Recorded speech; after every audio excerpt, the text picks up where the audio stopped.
ಅನೇಕರಿದ್ದಾರೆ. ಇತಿಹಾಸದ ಪುಟವನ್ನು ಸೇರಿ ಬದುಕಿನ ಸಾರ್ಥಕತೆ ಕಂಡವರಿದ್ದಾರೆ. ಸಗರ ಭಗೀರಥ ಮಾಂದಾತ ದಿಲೀಪ ಪ್ರದೀಪ ಸುದೀಪ ಅಂತವರು ತಮ್ಮದಾದ ಸಾಧನೆ ಮೂಲಕವಾಗಿ ಕೀರ್ತಿ ಶೇಷರಾದವರಿದ್ದಾರೆ. ಅಂತ ವಂಶದಲ್ಲಿ ಹುಟ್ಟಿಕೊಂಡವರಲ್ಲಿ ನೀವು ಇದ್ದೀರಿ ಎಂಬ ಹಾಗೆ ನಿನ್ನಲ್ಲೇ ಕೇಳ್ತೇನೆ. ಮಿತ್ರದ ಕುಲಕೀರ್ತಿ ನೇತ್ರ ಅಪ್ಪಯ್ಯ ಗೊತ್ತಾಯ್ತಾ?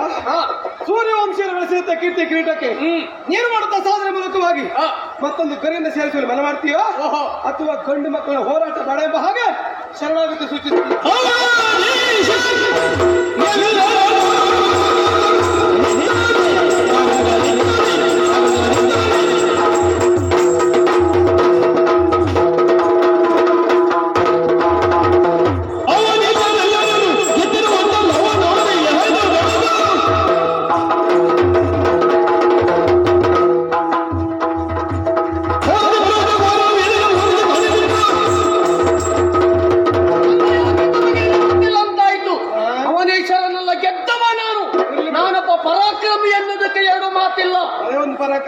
ಈಗ ಹೆಚ್ಚಿಗೆ ಮಾತಲ್ಲ, ಲವಣಾಸುರ ಎಂಬ ದಾನವನ ಕಥೆಯನ್ನ ಮುಗಿಸಿದ ಪರಾಕ್ರಮಿ ನಾನು. ಯಾರನ್ನು ಗೆದ್ದದ್ದು?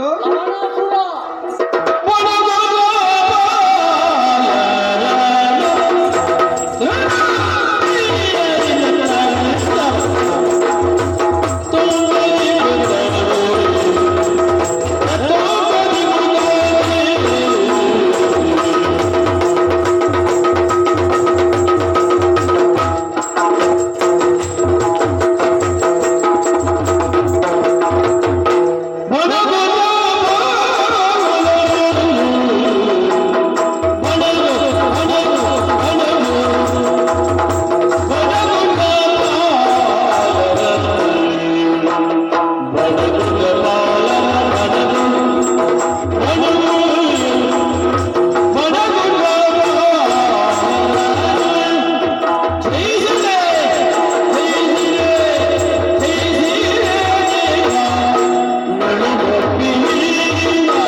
ಅರಸು ಮಕ್ಕಳನ್ನ ಗೆದ್ದಿದ್ದೇನೆ ಎಂಬ ಹಾಗೆ ಮಾತ್ರವಲ್ಲ ಲವಣಾಸುರನ ಮತ್ತು ದೈತ್ಯರನ್ನ ಓದಿಸಿದ್ದೇನೆ. ಖಂಡಿತ ದೈತ್ಯರನ್ನ ಕೊಂದದ್ದು ಬಿಡು, ಆ ಅರಸು ಮಕ್ಕಳನ್ನ ಗೆದ್ದದ್ದು ಬಿಡು. ಯಾಕಂದ್ರೆ ಅವರೆಲ್ಲ ಬಡವರು ಪಾಲರು. ಹೋರಾಟ ಮಾಡಿ ಕಾಳಗದ ಕಣದಲ್ಲಿ ನಿಮ್ಮ ಸೋಲಿಸಬೇಕೆಂಬಂತಹ ಉತ್ಸಾಹದಿಂದ ಅವ್ರು ಬಂದದ್ದಲ್ಲ, ಸೋಲ್ಬೇಕು ಅಂತಲೇ ಒಂದು ದುಡ್ಡು ಕಾಣ್ತದೆ. ಅದಕ್ಕಿಂತ ಹೆಚ್ಚಾಗಿ ಅವರ ಆಯುಷ್ಯಲ್ಲಿ ಮುಗಿದಿತ್ತು. ಹಾಗೆ ಕೂರುವುದಕ್ಕೂ ಕಂಗೆ ಮುರಿಯುವುದಕ್ಕೂ ಮಾತುಂಟು. ಅಂದ್ರೆ ನಿನ್ನ ಕಥೆ ಆದದ್ದು ಹಾಗೆ ಏನು ಮಾತ್ರ ಅಲ್ಲ, ಲವಣಾಸುರನ ಮತ್ತು ದೈತ್ಯವನ್ನು ಕೊಂದದ್ದು. ಅವನನ್ನು ಕೊಲ್ಲುವಲ್ಲಿ ನೀನು ಬಳಸಿದ ಸಾಧನ, ನಿನ್ನ ತಂತ್ರಗಾರಿಕೆ ಎಲ್ಲ ನನಗೆ ಗೊತ್ತುಂಟು. ಅವನಿಗೆ ವರವು ಹಾಗೆ ಮಾತ್ರವಲ್ಲ, ಕೊಲ್ಲುವಲ್ಲಿ ನೀನು ಬಳಸಿದಂತಹ ಆಯುಧ ಯಾವುದು ಅಂತ ಗೊತ್ತುಂಟು. ಅವನಿಗೆ ವರ ಯಾವುದು ಗೊತ್ತಾ? ಅವನ ಆಯುಧ ಅವನ ಪ್ರಾಣಕ್ಕೆ ಗುತ್ತು ತರ್ತದೆ ಎಂಬ ಹಾಗೆ ಅವನ ಕೈಯಲ್ಲಿ ನಿನ್ನಂತಲ್ಲ, ಯಾರ ಕೈಯಲ್ಲೇ ಆಗಲಿ ಆಯುಧ ಇಲ್ಲದ ಹೋದ ಹೊತ್ತಿಗೆ ಶರಪ್ರಯೋಗ ಮಾಡಿ ಯಾರನ್ನೂ ಕೊಲ್ಲಬಹುದು. ದೊಡ್ಡ ವಿಶೇಷ ಅಲ್ಲ, ನೀನು ಮಾಡಿದ್ದು ದೊಡ್ಡ ವಿಶೇಷವೂ ಅಲ್ಲ. ಹಾಗಾಗಿ ನನ್ನಲ್ಲಿ ನೀನು ಶರಣಾಗತಿಯನ್ನು ಸೂಚಿಸುತ್ತಿ ಅಂತಾದ್ರೆ ನಾನು ಏನ್ ಮಾಡ್ತೇನೆ ಕೇಳು. ಏನು? ಕ್ಷಮಿಸುವುದಕ್ಕೆ ದೊಡ್ಡವನಲ್ಲ ನಾನು, ಮತ್ತೆ ಸಣ್ಣವನಿದ್ದೇನೆ. ಆದ್ದರಿಂದ ಕುದುರೆಯ ಪರವಾಗಿ ಬಂದಂತ ನೀನು ಕುದುರೆಯನ್ನು ಬಿಟ್ಟು ಹೋದ್ರೆ ಸೂರ್ಯವಂಶೀಯರ ಕೀರ್ತಿಯಲ್ಲಿ ನಿನ್ನ ಹೆಸರು ಶಾಶ್ವತ ಉಳಿತದೆ. ಇಲ್ಲದೇ ಇದ್ರೆ ಇವತ್ತಿನ ಉಳಿತದೆ.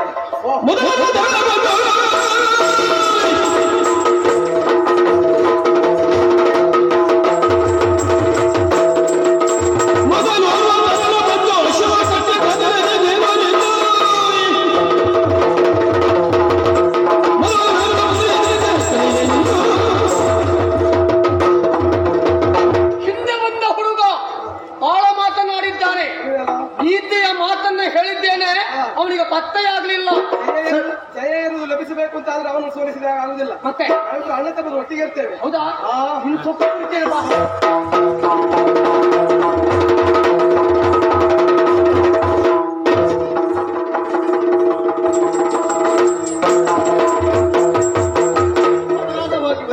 ಇಲ್ಲ ತಮ್ಮ, ಒಳ್ಳೆ ಕೆಲಸ ಮಾಡಿದಿ.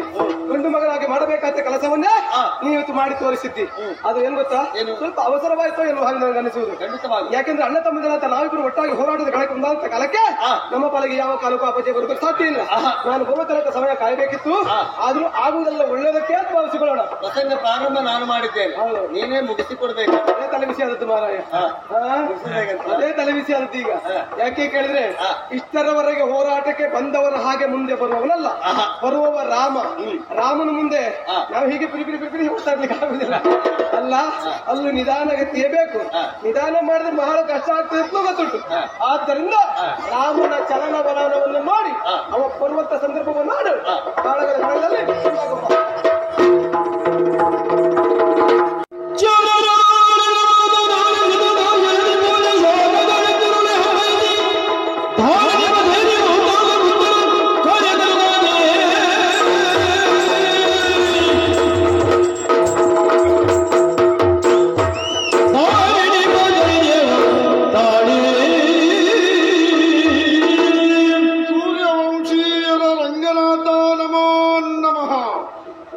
ದುಷ್ಟನಾಗಿರುವಂತಹ ದಶಕಂಠನನ್ನು ಸಂಹರಿಸಿದ ಮೇಲೆ ಅಯೋಧ್ಯೆಯ ಅಧಿಕಾರವನ್ನು ಪಡೆದಿರುವಂತಹ ನಾನು ಗುರುಗಳಾಗಿರುವಂತಹ ವಶಿಷ್ಠರಲ್ಲಿ ಹೇಳಿಕೊಂಡೆ, ಬ್ರಹ್ಮಹತ್ಯಾ ದೋಷ ಬಂದಿದೆ ನನಗೆ ಎನ್ನುವಂತಹ ಶಂಕೆಯೊಂದು ನನ್ನ ಮನದಲ್ಲಿ ಮೂಡಿದೆ. ಏನು ಮಾಡಿದರೆ ಉತ್ತಮ ಎಂದು ಕೇಳಿದಾಗ ಮಾಡು ಅಶ್ವಮೇಧವನ್ನ. ಅಶ್ವಮೇಧದ ಕ್ರತುವನ್ನ ಕೈಗೊಂಡಿರುವ ಆ ಹೊತ್ತಿನಲ್ಲಿ ಅನುಜನಾಗಿರುವಂತಹ ಶತ್ರುಘ್ನ ದೇವ ಬಂದು ಹೇಳಿದ್ದೇನು, ಅಣ್ಣ ಇವರೆಲ್ಲರಿಗೆ ನಿನ್ನ ಸೇವೆಯನ್ನ ಮಾಡುವಂತ ಭಾಗ್ಯ ನಮ್ಮ ಪಾಲಿಗೆ ಒದಗಿ ಬಂದಿದೆ. ಹಾಗಂತ ನನಗೆ ಅವಕಾಶ ಸಿಗಲಿಲ್ಲ ಎಂದಾಗ ಅವನಿಗೆ ತುರಗದ ಬೆಂಗಾವಲಿಗಾಗಿ ನೀ ಹೋಗು ಎನ್ನುವುದನ್ನು ನಿಯಮಿಸಿದ್ದೇನೆ. ಈಗ ನಾನು ಕೇಳುವುದೇನು, ಯಜ್ಞ ದೀಕ್ಷಿತನಾಗಿ ದೀಕ್ಷಾಬದ್ಧನಾಗಿ ಕುಳಿತಿರುವಂತಹ ನನಗೆ ಅಶುಭವಾರತೆ ಜಾರರು ಹೇಳ್ತಾ ಇದ್ದಾರೆ. ತಮಸಾ ನದಿಯ ತಟದಲ್ಲಿ ಒಟ್ಟು ಪಾಲಕರಿರುವರು ಅಯೋಧ್ಯೆಯ ಸಮಸ್ತ ಸೇನೆಯನ್ನ ನಾಶ ಮಾಡುವುದರ ಜೊತೆಯಲ್ಲಿ ನನ್ನ ತಮ್ಮಂದಿರನ್ನು ಧರೆಗುರುಳಿಸಿದ್ದಾರೆ ಎನ್ನುವಂತಹ ಬರಸೆಡಿಲು ಬಡಿದಂತಹ ಅನುಭವ. ಎದ್ದು ನಿಂತೆ ಅರಮನೆಯಲ್ಲಿ ಒಂದೆಡೆ ಎಲ್ಲ ನನ್ನ ಪ್ರಜೆಗಳನ್ನ ಕಳೆದುಕೊಂಡಿರುವಂತಹ ಹೆಂಗಳೆಯರು ದುಃಖಿಸುತ್ತಿದ್ದರೆ, ಅರಮನೆಯಲ್ಲಿರುವಂತಹ ನಾರಿಯರೆಲ್ಲ ರಾಮ ನೀನಿದ್ದು ಹೀಗಾಗಿ ಹೋಯ್ತಲ್ಲ ಎಂದಾಗ ಸಾಂತ್ವನವೊಂದನ್ನು ಹೇಳಿದ್ದೇನೆ. ನನ್ನ ತಲೆಯನ್ನು ತೆತ್ತಿಯಾದರೂ ಅವರನ್ನು ಉಳುತ್ತೇನೆ ಎಂದು ಎದ್ದು ನಿಂತಿದ್ದೇನೆ. ಮತ್ತೆ ಕಟ್ಟಡ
ನೇರವಾಗಿ ಬಂದು ನಿಂತದ್ದೇ ತಮಸಾ ನದಿಯ ತಟ.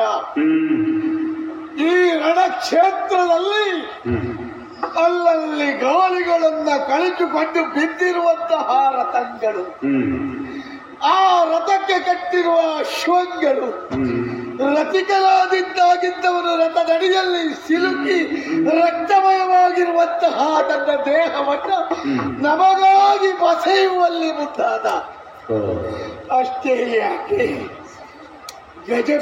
ಗಜಪಡೆಗಳನ್ನ ಗಳಲ್ಲಿ ಇರುವಂತಹ ವೀರರಲ್ಲ ಆ ಗಜದ ಅಡಿಯಲ್ಲಿ ಬಿದ್ದು ವಿಲವಿಲ್ಲದೆ ಒದ್ದಾಡುತ್ತಿರುವಂತಹ ಸನ್ನಿವೇಶವನ್ನು ಕಾಣ್ತಾ ಇದ್ದೇನೆ. ಮತ್ತೊಂದೆಡೆಯಲ್ಲಿ ಅಶ್ವವನ್ನೇರಿ ಕಾಲಾಳುಗಳು ನಡೆಯುತ್ತಿರುವಾಗ ಆ ಅಶ್ವದ ಕಾಲಿಗೆ ಸಿಕ್ಕಿ ಸಿಲುಕಿ ಒದ್ದಾಡುತ್ತಿರುವಂತಹ ವೀರ ಭಟರನ್ನು ಕಾಣ್ತಾ ಇದ್ದೇನೆ. ಹಾಗಿದ್ರೆ ಇಲ್ಲಿ ಬಿದ್ದವರು ನನ್ನ ಅನುಜರಲ್ಲವೇ? ಆಟ ಪಾಠಗಳಲ್ಲಿ ಅವರಲ್ಲಿ ಮೈ ಮರೆತು ಆಡುತ್ತಿರುವಂತಹ ಆ ಸಮಯವನ್ನು ನಾನು ಲೆಕ್ಕಿಸಿದೆ. ಎಂದು ಧರೆಗುರುಳಿದ್ದಾರೆಂತಾದ್ರೆ ಇವರೆಲ್ಲ ಯಾರು? ಇವರೆಲ್ಲ ಅಳಿಯುತ್ತಾರೆಂತಾದ್ರೆ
ಬೃಹದಾಕಾರವಾಗಿರುವಂತಹ ಅಯೋಧ್ಯೆಯ ಆ ಸೌಧವನ್ನು ಭೂಮಿಯ ಮೇಲೆ ಸದೃಢವಾಗಿ ನಿಲ್ಲುತ್ತದೆ ಅಂತಾದರೆ 4 ಜನ ನಾವು ಕಂಬದೋಪಾದಿಯಲ್ಲಿದ್ದವರು ಇಂದು 3 ಕಂಬವೂ ದರಾಶಾಹಿಯಾಗಿದೆ ಎಂಬಲ್ಲಿಗೆ ಅಯೋಧ್ಯೆಯ ಅರಮನೆಯೊಂದು ಹೀಗೆ ಮತ್ತೆ ಇರುವುದಕ್ಕೆ ಸಾಧ್ಯವೇ?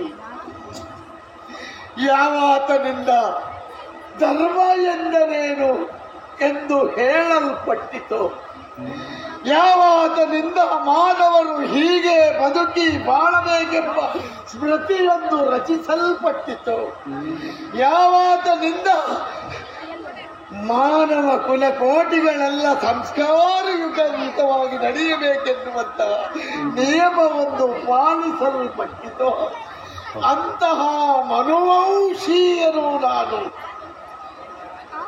ಎಂದು ನೋಡುವುದೇನು? ಇವರು ದರೆಗುರುಳಿದ್ದಾರೆ ಎಂದಾದಲ್ಲಿ ಅಳೀತೆ ಮನುವಂಶದವರು, ಮನುವಂಶದ ಬಾಲಕರಾಗಿರುವಂತಹ ಇವರು ನನ್ನ ಕಣ್ಣೆದುರಲ್ಲಿ ನಾನಿರುವಾಗಲೇ ಅಳಿದು ಹೋದರಲ್ಲ. ಒಂದು ಕಾಲದಲ್ಲಿ ಅರಿಗಳಂತೆ ಶ್ರದ್ಧೆ ಪಡೆದು ನಿಂತ ಈ ರಾಮನಿಂದ ರಣಕ್ಷೇತ್ರದಲ್ಲಿ ಕಣ್ಣೀರಿಗೆರಿಯುತ್ತಾ ನಿಂತುಕೊಳ್ಳುತ್ತಾನೆ ಅಂತಾದ್ರೆ ಈ ನನ್ನ ಮಕ್ಕಳೋಪಾದಿಯಲ್ಲಿದ್ದವರು ಇವರು. ನನಗೆ ಮಕ್ಕಳಿಲ್ಲ, ಹಾಗಂತ ಮಕ್ಕಳ ಆ ಸುಖವನ್ನು ಇವರಲ್ಲಿ ಕಾಣುತ್ತಾ ಇದ್ದೇನೆ. ತುಂಬು ಗರ್ಭಿಣಿಯಾಗಿರುವಂತಹ ಸೀತೆಯನ್ನ ಕಾಡಿಗಟ್ಟಿದ ಮೇಲೆ ಇವರೇ ನನಗೆ ಮಕ್ಕಳು ಎಂದು ಭಾವಿಸಿಕೊಂಡಿರುವಂತಹ ನನಗೆ ಪುತ್ರ ಶೋಕ ನಿರಂತರ ಎನ್ನುವ ಹಾಗೆ ಇವರು ನನ್ನ ಕಣ್ಣೆದುರಲ್ಲಿ ಪಡೆದು ಹೋದರಲ್ಲ. ಅಳಿದರೆ ರಘುವಂಶ ತಿಲಕರು ಇಂದಿನ ನಡದಿ. ಈ ಬಾಲಕರ ಮಧ್ಯದಲ್ಲಿ ರಣಕ್ಷೇತ್ರದಲ್ಲಿ ಆ ಬಾಲಕರಿಂದ ಅಳಿದರೆ ರಘುವಂಶ ಎನ್ನುವಂಥದ್ದು ಪ್ರಖ್ಯಾತವಾಗಿರುವಂಥದ್ದಲ್ಲವೇ? ಆ ಪ್ರಖ್ಯಾತವಾಗಿರುವ ರಘುವಂಶದ್ದು ಅಳಿದು ಹೋಯಿತೆ. ಮನುವಂಶ ಇದು ಸೂರ್ಯವಂಶೀಯರಾಗಿರುವಂತಹ ನಮಗೆ ಇಂದು ಆ ಮನುವಂಶದ ಏಳಿಗೆಯ ಸಿರಿ ಹೇಗಿತ್ತೋ ಅದೆಲ್ಲ ನಶಿಸಿ ಹೋಯಿತು. ಅಷ್ಟೇ ಅಲ್ಲ, ಇದನ್ನೆಲ್ಲ ನೋಡುವಂತಹ ದೌರ್ಭಾಗ್ಯ ನನ್ನ ಪಾಲಿಗಾಗಿ ಹೋಯ್ತಲ್ಲ. ಇದನ್ನ ಕಾಣುವಂತ ದೌರ್ಭಾಗ್ಯವಂತ ನಾನಾದೇನಲ್ಲ. ಆ ವಿಧಿ ನನ್ನನ್ನ ಸೆಳೆಯದೆ ನಾನು ಯಾಕೆ ಬದುಕಬೇಕು? ಯಾರಿಗಾಗಿ ಬದುಕಬೇಕು? ಯಾವುದಕ್ಕೋಸ್ಕರವಾಗಿ ಬದುಕಬೇಕು ಎಂದು ಹೀಗೆ ನಿಂತುಕೊಳ್ಳುವುದಕ್ಕಿಂತ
ಎಂದಿನ ನೆನೆಯುತ್ತ ಕಳ್ಳರ ಪಾಪಿದ ಮರುವೆ ಸಂದ ಪುಣ್ಯನು ನಾನು ಸಂದ ಪುಣ್ಯನು ನಾನು ಇರುತ್ತಾಗ ಹಲಬಿನನು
ಈ ಬಾಲರ ಮಧ್ಯದಲ್ಲಿ ಹೇಗೆ ಕಣ್ಣರಳಿಸಿ ಕಂಡಾಗ ಒಂದು ನಾಣ್ಯಕ್ಕಿರುವ ಎರಡು ಮುಖಗಳಿದ್ದ ಹಾಗೆ ಬಡಿ ಅಚ್ಚು ಇವರನ್ನ ಕಂಡಾಗ ನನಗೆ ನೆನಪಾಗ್ತಾ ಇದೆ. ಅಂದು ತುಂಬ ಗರ್ಭಿಣಿಯಾಗಿರುವಂತಹ ಸೀತೆಯನ್ನ ಕಾಡಿಗೆ ಬಿಟ್ಟು ಬಾರದೇ ಇದ್ರೆ ಈ ಮಕ್ಕಳಿರುವರು ಇಷ್ಟೇ ಎತ್ತರಕ್ಕೆ ಬೆಳೆಯುತ್ತಿದ್ದರೋ ಏನೋ. ಹಾಗಾಗುವುದಕ್ಕೆ ಸಾಧ್ಯವೇ? ನಮ್ಮವರನ್ನೆಲ್ಲ ಹೊಡೆದುರುಳಿಸಿರುವಂತಹ ಇವರನ್ನ ಕೊಲ್ಲಬೇಕು ಎಂದು ಮುಂದೆ ಬಂದರೆ ಈ ರಾಮನ ಛಲ ಹಿಂದೆ ಸರಿಯುತ್ತದೆ. 2.5 ಮುಹೂರ್ತಗಳ ಕಾಲದಲ್ಲಿ 14,000 ರಕ್ಕಸರ ಶಿರಕಡಿದ ರಾಮ. ಈ ಮಕ್ಕಳನ್ನು ಕಂಡಾಗ ಯಾಕೆ ನನ್ನಲ್ಲಿರುವಂತಹ ಅಂತ ಸತ್ವವು ಕರಗುವುದರ ಜೊತೆಯಲ್ಲಿ ಶಕ್ತಿಗಳೆಲ್ಲವೂ ಬಿದ್ದು ಹೋಯಿತಲ್ಲ. ಯಾರಿವರು ಇವರನ್ನು ಒಲವೆನ್ನುವುದು ಮೂಡ್ತಾ ಇದೆ. ಇವರನ್ನು ಕಂಡಾಗ ಒಮ್ಮೆ ಅಪ್ಪಿಕೊಳ್ಳಬೇಕೆನ್ನುವ ಆಸೆ ಆಗ್ತಾ ಇದೆ. ಹಾಗಂತ ಸಾಧುವಾದ ನನ್ನ ಯೋಚನೆ ಸಫಲವಾದೀತೆ. ನೋಡೋಣ ನೋಡೋಣ ಈ ಮಕ್ಕಳು ಏನು ಮಾಡ್ತಾ ಇದ್ದಾರೆ, ಏನು ಮಾಡ್ತಾರೆ ಎನ್ನುವುದನ್ನ ನೋಡಬೇಕು ಅಂತಾದ್ರೆ ನಾನು ಸುಮ್ಮನೆ ಇರಬೇಕು.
ಒಮ್ಮೆ ನಮ್ಮನೆ ಕೋಟಿ ಸೂರ್ಯನ ಪ್ರಭೆಯನ್ನು ಕಾಣುತ್ತಾಯಿತು.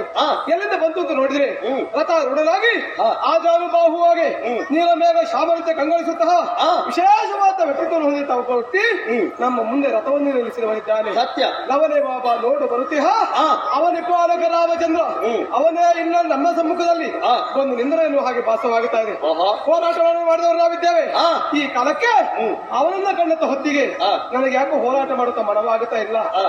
ಶರಗಳನ್ನು ಅವನ ಚರಣಾಂಬುಜನ ಸಮರ್ಪಿಸಿ ನೋಡ್ತಾ ನಿಲ್ಬೇಕು ಅಂತ ಅನಿಸುವುದು. ಕೇವಲ ನಿನಗೆ ಮಾತ್ರ ಹೀಗಾಗ್ತಂತ ಭಾವಿಸಿದೆ. ನಿನಗಂತ ಇದ್ರೆ ಅಣ್ಣ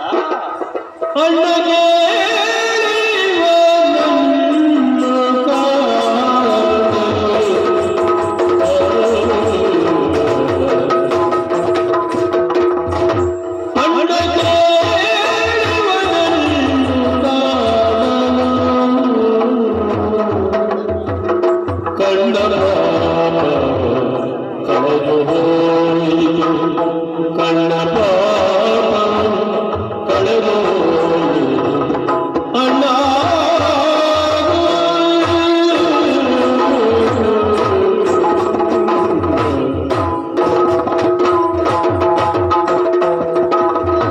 ಕಣ್ಣಗಾಯಿತು ದುರದ ಬಯಕೆಯು ಕಣ್ಣಗಾಯಿತು ದುರದ ಬಯಕೆಯು ದುರದ ಬಯಕೆಯು ಪುಣ್ಯ ಪುರುಷನ ಬಿಡುವುದು ಪುಣ್ಯ ಪುರುಷನ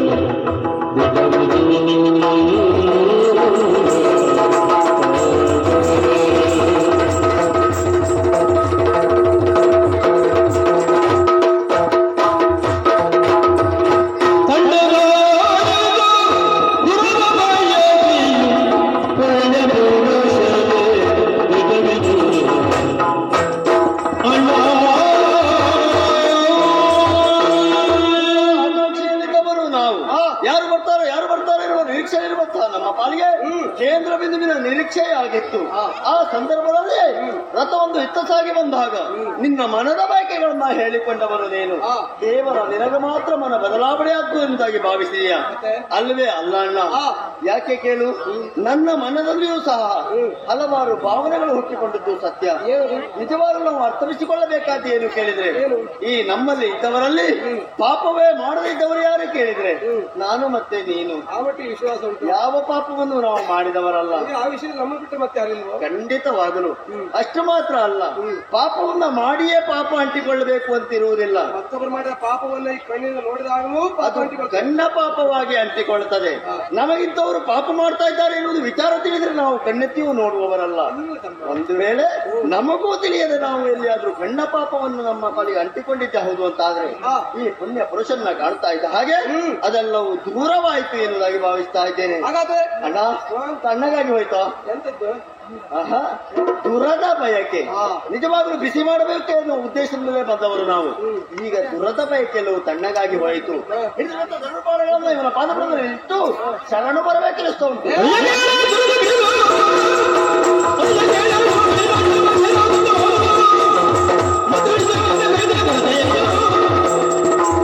ಯಾವ ಕಾಲಕ್ಕೂ ಹಿಂದೆ ಸರಿಯುವ ಹಾಗಿಲ್ಲ. ನಮ್ಮ ಕಾರ್ಯ ನಾವು ನೋಡ ದೇವನಿರೋ ನಮ್ಮ ಕಾರ್ಯವನ್ನು ಮಕ್ಕಳಾಗೋಣ.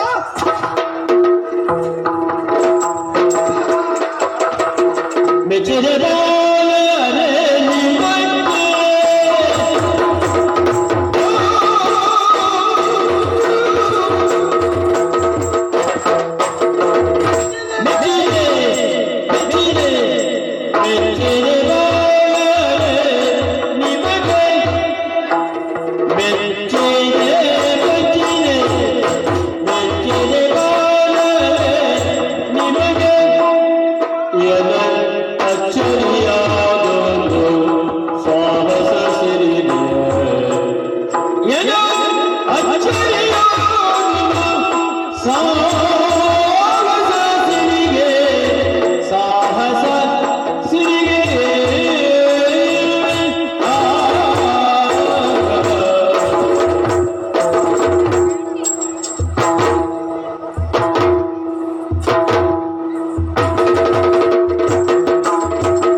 ಮಕ್ಕಳೇ, ಕೈಯಲ್ಲಿರುವಂತಹ ಕೈದುವನ್ನ ಹಿಡಿದು ನನ್ನ ಮೇಲೆ ಶರಪ್ರಯೋಗವನ್ನು ಮಾಡಬೇಕು ಎನ್ನುವುದಾಗಿ ಮುಂದಾಗ್ತಾ ಇದ್ದೀರಾ. ಮಕ್ಕಳೇ, ಸ್ವಲ್ಪ ಸಮಯದ ಕಾಲ ನಿಲ್ಲಿಸಿ. ಯಾಕೆಂದ್ರೆ ಅವಸರ ಎನ್ನುವುದು ಅವಘಡಕ್ಕೆ ಈಡಾಗುತ್ತದೆ. ಅದು ಆಗಕೂಡುವುದು ಎನ್ನುವಂತಹ ಬಯಕೆ ನನ್ನದ್ದು. ಒಂದ್ಸಾರಿ ಕೆಲವು ಸಾರಿ ಅವಸರ ಮಾಡದೆ ಹೋದ್ರೆ ಕಾರ್ಯ ನಿಂತು ಹೋಗ್ತದೆ. ಏನು ಮಾಡೋಣ?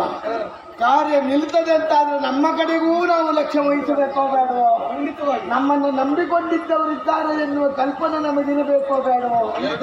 ಸಾಧ್ಯವಾಗುವಾಗಲೇ ಆಗ್ಬೇಕು. ಆದ್ದರಿಂದಲೇ ಮಕ್ಕಳೇ, ಅಮೃತಂಬಾಲ ಭಾಷಿತಂ, ಅಮೃತವಾದ ನುಡಿಗಳಿಗೆ ಮನಸೋತರು ನಮ್ಮ ಅನುಭವದ ಮಾತನ್ನ ನಿಮ್ಮೆದುರಲ್ಲಿ ನಾನು ಹೇಳಿದರೆ ತಪ್ಪಲ್ಲ.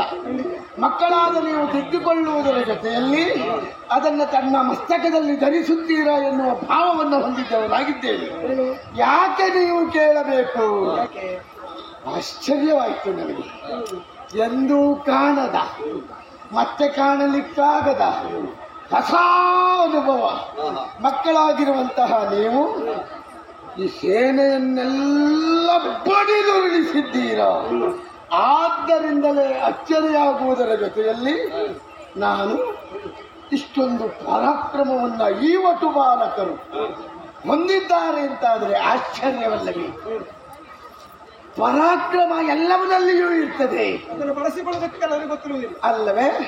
ಬುದ್ಧಿ ಎಲ್ಲವನ್ನ ತಲೆಯಲ್ಲಿ ಇರ್ತದೆ, ಬಳಸಿಕೊಳ್ಳುವುದಕ್ಕೆ ವಂತಿಕೆ ಎನ್ನುವುದಾಗಿ ಆ ಫಲವನ್ನ ತೋರ್ಪಡಿಸುವಲ್ಲಿ ಒಬ್ಬರನ್ನ ಕಂಡು ಮತ್ತೊಬ್ಬರು ನುಡಿಯುವ ನುಡಿಯನ್ನ ಆಲಿಸಿದಾಗ ಒಂದೇ ಬಳ್ಳಿಗೆ ಎರಡು ಕಾಯಿಗಳಂತೆ ತೋರ್ತಾ ಇದ್ದೀರಿ. ಒಂದೇ ತಂದೆಗೆ ಎರಡು ಮಕ್ಕಳ ಹಾಗೆ ಕಾಣ್ತಾ ಇದ್ದೀರಿ. ಆದ್ದರಿಂದಲೇ ನಿಮ್ಮಲ್ಲಿ ನಾನು ಕೇಳುವುದು, ಅಚ್ಚರಿಯಾಗಿದ್ದು ಸಾಹಸ ಸಿರಿದೆ. ಸಾಹಸ ಸಿರಿಯನ್ನ ಕಂಡ ನನಗೆ ಎರಡೇ ಮಾತಲ್ಲಿ ಉತ್ತರಿಸ್ತೀರಾ?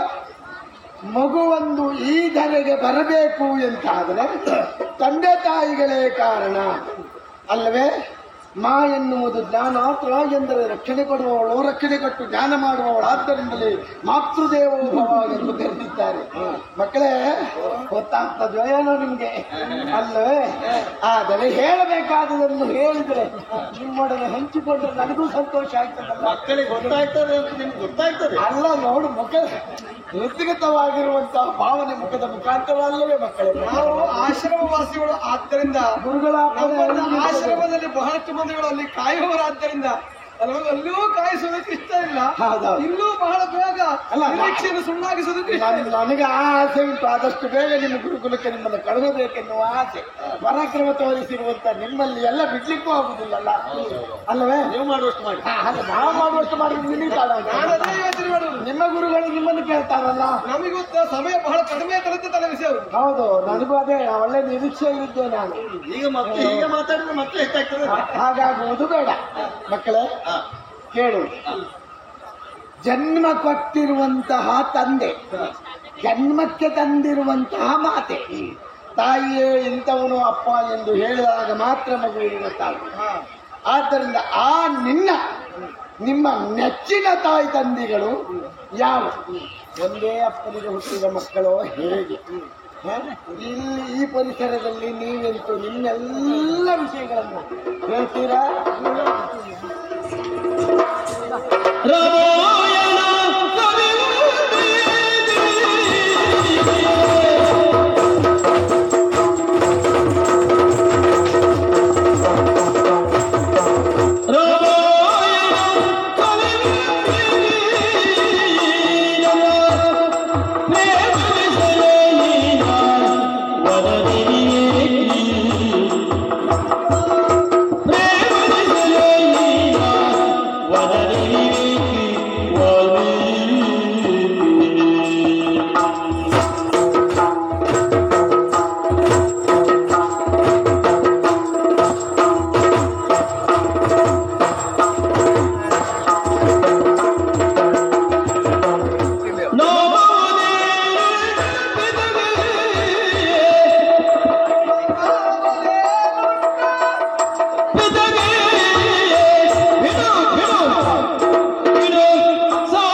ಪ್ರಪಂಚದಲ್ಲಿ ಎಲ್ಲ ಬಲ್ಲವರಿಲ್ಲ, ಬಲ್ಲವರು ಕೆಲವರು. ಹಾಗತ್ತ ಗೊತ್ತಿದ್ದದ ಹೇಳೋದಕ್ಕೆ ನಮಗೆ ಯಾರ ಭಯವೂ ಇಲ್ಲ. ಗೊತ್ತಿದ್ದನ್ನ ಇದ್ದ ಹಾಗೆ ಹೇಳ್ಬೇಕು, ಯಾರ ಭಯ ಯಾಕೆ ಅದಕ್ಕೆ? ಕೆಲವು ಸಾರಿ ಗೊತ್ತಿದ್ದದ ಹೇಳಲಿಕ್ಕೆ ತಲೆ ಬಿಸಿ ಆಗ್ತದೆ, ಎದುರುಗಡೆ ನಿಂತವರು ಏನು ಇರುವುದನ್ನು ಯೋಚನೆ ಮಾಡಿ ಉತ್ತರ ಕೊಡಬೇಕಾಗ್ತದೆ. ಹಾಗಾಗಿಯೇ ಗೊತ್ತಿದ್ದನ್ನು ಹೇಳೋದಕ್ಕೆ ಭಯ ಆಗ್ತದೆ ಅಂತ ಹೇಳ್ತಾರೆ. ಹಾಗಂತ ನಮಗೆ ಯಾರ ಭಯವೂ ಇಲ್ಲ. ಒಳ್ಳೇದಾಗಿ ಪ್ರಾಮಾಣಿಕವಾದ ಸತ್ಯವನ್ನು ಹೇಳ್ತೇನೆ. ವ್ಯಕ್ತಿಯೊಬ್ಬರನ್ನು ಗುರುತಿಸುವುದಕ್ಕೆ ತಂದೆ ತಾಯಿಗಳ ಪರಿಚಯದಿಂದ ಪ್ರಾರಂಭವಾಗುವುದು. ನಮಗೆ ನಾವು ಹುಟ್ಟಿದ್ರಿಂದ ನಮಗೆ ತಂದೆ ಇದ್ದಾನಂತ ಗೊತ್ತಿಲ್ಲ, ಎಲ್ಲಿದ್ದಾನಂತ ಗೊತ್ತಿಲ್ಲ, ಅವರ ಹೆಸರೇನಂತ ಗೊತ್ತಿಲ್ಲ. ಮಾತ್ರವಲ್ಲ, ಎಲ್ಲಿಯವರೆಗಾಗಿ ಗೊತ್ತಿಲ್ಲ ಕೇಳಿದ್ರೆ ನಮ್ಮ ಉಭಯರ ತನ್ಮಧ್ಯದಲ್ಲಿ ನಮ್ಮ ಅಪ್ಪನೇ ಬಂದು ನಿಂತುಕೊಂಡ್ರು ಸಹ ಇವನೇ ನಮ್ಮ ಅಪ್ಪ ಅಂತ ಹೇಳುದು ಬಹಳ ಕಷ್ಟ, ಗೊತ್ತಾಗುದಿಲ್ಲ. ಕೆಲವರಿಗೆಲ್ಲ ಹಾಗೆ ಅಪ್ಪನೇ ಮಧ್ಯದಲ್ಲಿ ನಿಂತಾಗ, ಆಚೆ ಈಚೆ ಮಕ್ಕಳಿರುವರು ಬಂದಾಗ ಇವರೇ ಅವನ ಮಕ್ಕಳು ಅನ್ನೋದು ಅವನಿಗೂ ಗೊತ್ತಿರುವುದು. ಇದು ಯಾರ ಪ್ರಾರಬ್ಧ? ಅದೇನ್ ಮಾಡ್ಲಿಕ್ಕೆ ಆಗ್ತದೆ? ಅಪ್ಪನ ಪ್ರಾರಬ್ಧ, ಮಕ್ಕಳ ಪ್ರಾರಬ್ಧ ಎರಡೂ ಇರಬಹುದು. ಎರಡೂ ಆಗುದಿಲ್ಲ. ಅಪ್ಪನದಾದ್ರೆ ದೊಡ್ಡವಾದ್ರಿಂದ ಅವರು ಹೆಚ್ಚಿರ್ತಾರೆ. ಪ್ರಾರಬ್ಧ ಹೆಚ್ಚಿರ್ತದೆ. ಕಾಲಾನುಕ್ರಮವಾಗಿ ಅಪ್ಪನಿಗೆ ಯಾವ್ಯಾವ ಸಮಸ್ಯೆ ಇದ್ದಾಗ ಆ ಮಗುವನ್ನ ಇನ್ನೊಂದಡಿಯಲ್ಲಿ ಬೆಳೆಸಿಕೊಂಡಾಗ ಹೀಗೆ ನಿಮ್ಗೆ ಗೊತ್ತಾಗ್ತದೆ. ಹಾಗಂತ ನೀನೇ ಹೇಳಿದಾಗೆ ಹೊತ್ತಾದ್ರೂ ಹೇಳಬೇಕಾದ್ರೂ ಚುಟುಕಾಗಿ ರಸವತ್ತಾಗಿ ಹೇಳುವುದಕ್ಕೂ ನಮಗೆ ಕರಗತ ಆಗಿದೆ. ಎಳೆದು ಒಂದು ಒಂದೇ ವಾಕ್ಯಕ್ಕೆ ಹತ್ತಾರು ವಿಷಯವನ್ನು ಬಳಸಿ ಹೇಳುವುದಕ್ಕಿಂತ ಹತ್ತಾರು ವಿಷಯಕ್ಕೆ ಒಂದೇ ವಾಕ್ಯದಲ್ಲಿ ಉತ್ತರ ಕೊಡುವುದು ನಮ್ಗೆ ಗೊತ್ತುಂಟು. ಬುದ್ಧಿವಂತರು ನೀವು. ಆದ್ದರಿಂದ ಅಮ್ಮ ಯಾರು, ಎಲ್ಲವ ಯಾರು ಅಂತ ಗೊತ್ತಿಲ್ಲ. ಅಮ್ಮ ಯಾರು, ಅಮ್ಮ ಇಂಥವಳು ಅಂತ ಗೊತ್ತಿರ್ಬೇಕು. ಗೊತ್ತುಂಟಪ್ಪ, ಎಲ್ಲವರು ಅಮ್ಮ ಎನ್ನುವುದಾಗಿ ಕರೆಯುವುದು. ಎಲ್ಲವರಿಗೂ ಅಮ್ಮ ಎಲ್ಲಮ್ಮ ಅಲ್ಲ, ಎಲ್ಲವರ ಅಮ್ಮ ಹೌದು. ಅಮ್ಮ ಎನ್ನುವಂತ 2 ಅಕ್ಷರ ಬಾಯಿ ತುಂಬಿ ಬರುವಾಗ ಮತ್ತೆ ಹೆಸರು ಯಾಕೆ ಬೇಕು ಉಂಟಾ? ಇಷ್ಟು ಎತ್ತರಕ್ಕೆ ಬೆಳೆಯೋದಕ್ಕೆ ಕಾರಣ ಏನು ಗೊತ್ತಾ? ಇಷ್ಟು ಎತ್ತರಕ್ಕೆ ಬೆಳೆಯುವಲ್ಲಿ ಈ ಪರಾಕ್ರಮವನ್ನು ತೋರುವಲ್ಲಿ ಗುರು ಅವರೇ ಇದ್ದಾರೆ. ಯಾರವರು? ವಾಲ್ಮೀಕಿ ಮಹರ್ಷಿಗಳು. ವಾಲ್ಮೀಕಿ ಮಹರ್ಷಿಯ ಕರಕಮಲ ಸಂಜಾತರು ನಾವು. ಅವರು ಸಾಮಾನ್ಯದವರು ತಪಾಸುಗಳು.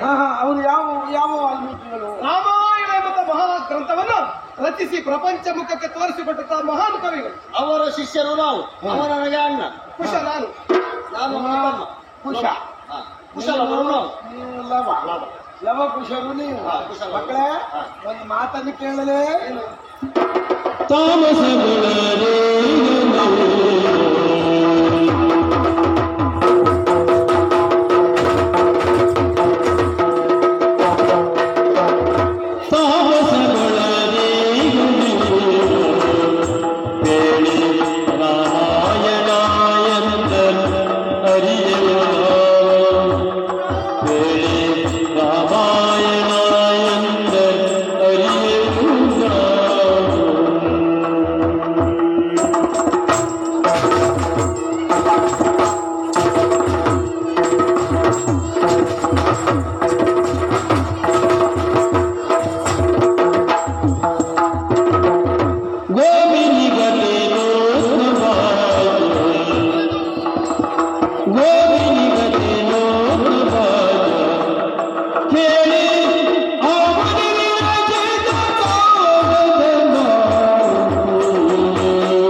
ಸಿಟ್ಟು ಮಾಡಲು ಕೂಡದು.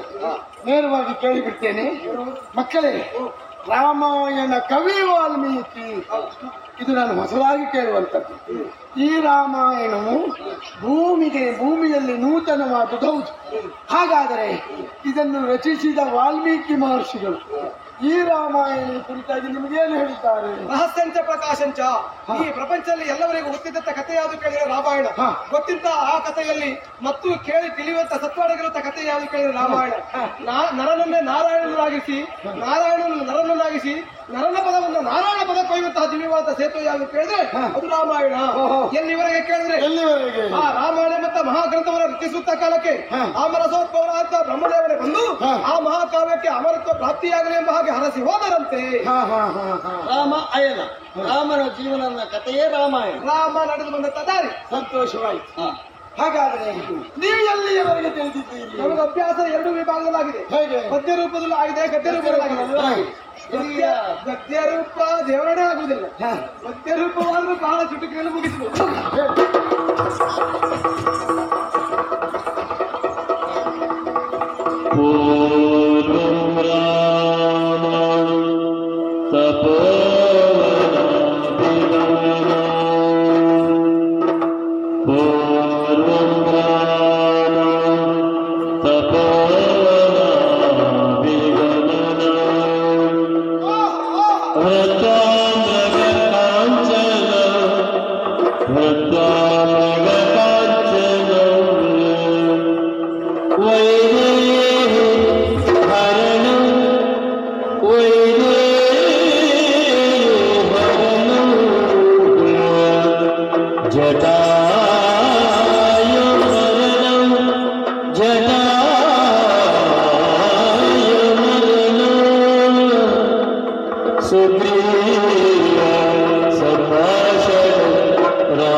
ನನ್ನ ಕರ್ಣಂಗಳಿಗೆ ಈ ವಿಷಯವನ್ನ ಕೇಳಿದಾಗ ಎಲ್ಲಿಲ್ಲದ ಆನಂದವೊಂದನ್ನ ಹೃದಯದಲ್ಲಿ ತುಂಬಿಕೊಂಡೆ. ರಾಮಾಯಣದ ಈ ಸ್ವಾರಸ್ಯವನ್ನ ಕೇಳುವುದರ ಜೊತೆಯಲ್ಲಿ ನನಗೊಂದು ಮನವಾಗ್ತಾ ಇದೆ. ನಾನು ಎಷ್ಟನ್ನು ಸಿದ್ಧಿಸಿಕೊಂಡೆ ನೀವು ಹೇಳಿರುವಂತಹ ಈ ಪದ್ಯ ರೂಪದ ಕಥೆಯನ್ನ.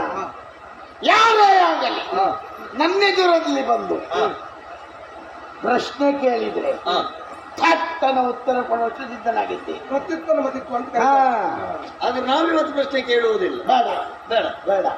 ಹಾಗಾಗಿ ನಿಮ್ಮಲ್ಲಿ ಒಂದು ಮಾತು, ನಮ್ಮಲ್ಲಿ ಪ್ರಶ್ನೆ ಮಾಡುವುದು. ಈ ಕಥೆ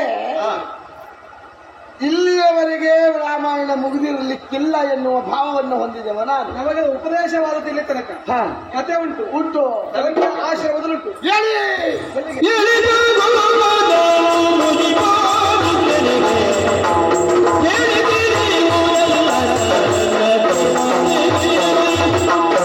ಮಕ್ಕಳೇ, ತಡ ಮಾಡುವುದು ಬೇಡ. ಮುಂದಿನ ಕಥೆಯಲ್ಲುಂಟು, ಆಶ್ರಮದಲ್ಲುಂಟು. ಹಾಗಾಗಿ ಹೇಳಿ ಹೋಗುವ. ನೀನೇ ಬರೀ ನುಡಿಮೆ ಭೂಪನೆ ಎಲ್ಲ ನಮಗೆ ಗೊತ್ತುಂಟು ಆಯ್ತಾ. ರಾಮ ಅಂತ ಗೊತ್ತಾಗಿ ಇಷ್ಟು ಮಾತಾಡಿದ್ರು. ಹೌದಾ? ನಾನು ರಾಮ ಎನ್ನುವುದು ಅರಿತು ನೀವು ಇಷ್ಟು ಮಾತಾಡ್ತೀರಿ ಅಂತ ಆದ್ರೆ ಇಷ್ಟನ್ನು ಗೈದೀರಲ್ಲ ಮಕ್ಕಳೇ. ಎಷ್ಟು ವಿದ್ಯೆಯನ್ನು ಕಲಿತರೇನು, ಎಷ್ಟು ವಿದ್ವತ್ತನ್ನು ಹೊಂದಿದವರಾದರೇನು, ಆ ರಾವಣನನ್ನೇ ಸಂಬಂಧಿಸಿರುವಂತ ನನಗೆ ನೀವು ಹೆಚ್ಚು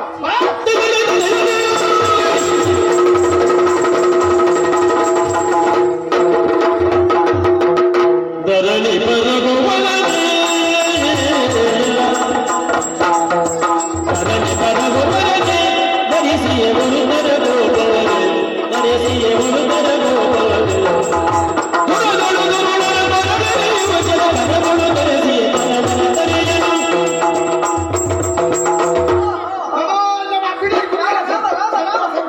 ಏನು ಮಾಡ್ತಾ ಇದ್ದೀಯ? ಅದಲ್ಲದೆ ಹೋದ್ರೆ ಶರವನ್ನು ಪ್ರಯೋಗ ಮಾಡುವುದು ಯಾರ ಮೇಲೆ ಹೇಳು? ದುರುಳರ ಮೇಲೆ ಪ್ರಯೋಗ, ಇವರು ಅವರೇ ಆದ್ರಿಂದ ಕ್ಷಣ ಪ್ರಯೋಗ ತರಳರ ಮೇಲೆ ಪ್ರಯೋಗ ಮಾಡುವುದು ಸರಿಯೇ? ಸರಿ ಅಲ್ಲ. ಹೇಗೆ? ಯಾಕೆ? ತರಳವರು ಇನ್ನು ಸಣ್ಣವರು. ಸಣ್ಣವರು. ಹೌದಾ? ಸಣ್ಣವರು ಮಾಡಿರುವ ಕೆಲಸ ನೋಡಿದ್ರ ಅದಕ್ಕಾಗಿ ಸಿಟ್ಟು ಬಂದದ್ದ. ಹ್ಮ್. ಹಾಗಂತೇಳಿ ಪ್ರಯೋಗ ಮಾಡಬೇಕು ಯಾರ ಮೇಲೆ? ಯಾರ ಮೇಲೆ? ನಮ್ಮ ವಿರೋಧಿಗಳ ಮೇಲೆ. ಹ್ಮ್. ನೀನು ವಿರೋಧಿ ಹತ್ರ ಹೊಡೆದಾಟ ಮಾಡ್ತಾ ಇದ್ದೀಯಾ? ಹಾಗಾದ್ರೆ ಇದು ಏನು ಮಾಡಲಿ ಇದೆ? ಹಾಗಂತ ಕಾಣುವ ಧನುಷರ ಕರಗಿಳಿಸು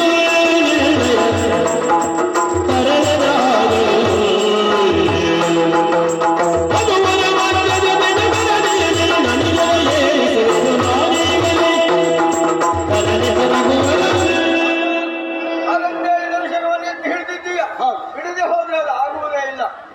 ಬಿಡಬೇಕು. ಎಲ್ಲಿಗೆ? ಇವರಿಗೆ ಬಿಡುವುದಿಲ್ಲ, ಮತ್ತೆ? ಕಾಣುವ ಸಮುದ್ರಕ್ಕೆ ಬಿಡುವುದಿಲ್ಲ ಅಲ್ವಾ?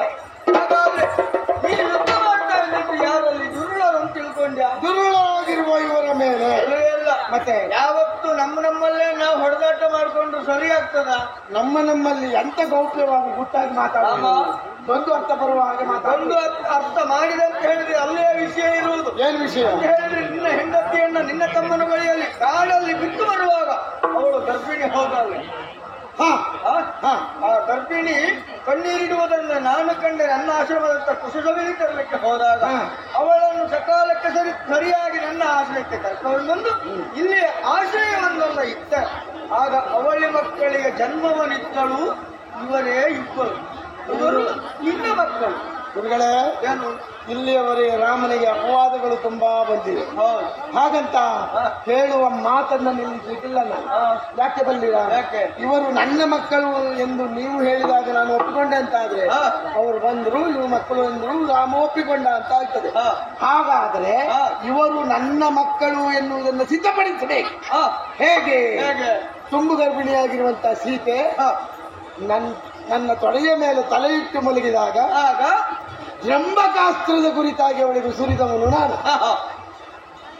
ಯಾವ ವಿಷಯವನ್ನು ಗರ್ಭಸ್ಥ ಶಿಶು ಆಲಿಸಿಕೊಳ್ತದೋ ಅದು ಆ ಮಂತ್ರ ಅವಳಿಗೆ ಆ ಶಿಶುವಿಗೆ ಮಣ್ಣು ಗೊತ್ತಾಗ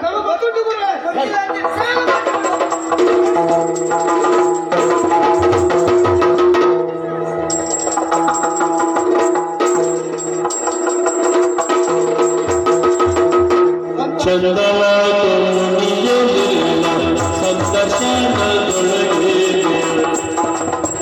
ಚಂದವಾಯಿತು ಮುನಿಯಲಿಲ್ಲ ಸಂದರ್ಶನದೊಳಗೆ ಕನ್ನಡರಿನ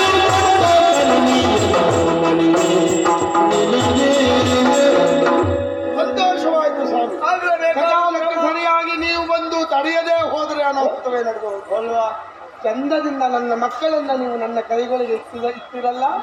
ಇದಕ್ಕಿಂತಲೂ ದೊಡ್ಡ ಭಾಗ್ಯ ಮತ್ತೊಂದಿಹುದೇ? ಹಾಗಾದರೆ ಒಂದು, ಈ ಮಕ್ಕಳ ಜೊತೆಯಲ್ಲಿ ನನ್ನ ಮಡದಿಯಲ್ಲಿದ್ದಾರೆ. ಈಗ ಮಡದಿಯನ್ನ ನೋಡ್ಬೇಕೆಂಬ ಆಸೆ ಹಾಗಂತೇಳಿ ಈಗ ನಿನ್ನೊಟ್ಟಿಗೆ ಅವಳನ್ನು ನನ್ನ ಜೊತೆಯಲ್ಲೇ ಮಕ್ಕಳ ಜೊತೆ ಕರ್ಕೊಂಡು ಆಗುವುದೇ ಇಲ್ಲ. ಹಿಂದೆ ನೀನು ಅಪವಾದಕ್ಕೆ ಗುರಿಯಾದವ, ಇಂದು ಮಕ್ಕಳನ್ನು ನಿನ್ನ ಹೆಂಡತಿಯನ್ನು ಕಳಿಸಿಕೊಟ್ಟೆ ಅಂತಾದ್ರೆ ಮತ್ತೊಂದು ಲೋಕ ಅಪವಾದಕ್ಕೆ ಗುರಿಯಾಗುತ್ತಿಲ್ಲ. ಆ ಅಪವಾದ ಯಾವತ್ತು ನಿನ್ನ ಮೇಲೆ ಬರಬಾರದು ಅಂತಿದ್ರೆ ಮಾಡುವಂತ ಯತ್ನ ಪೂರ್ಣಗೊಳ್ಳುವ ಸಮಯಕ್ಕೆ ಮಕ್ಕಳನ್ನು ಮತ್ತು ಹೆಂಡತಿಯನ್ನು ನಾನು ಕರ್ಕೊಂಡು ಹೋಗುತ್ತೇನೆ.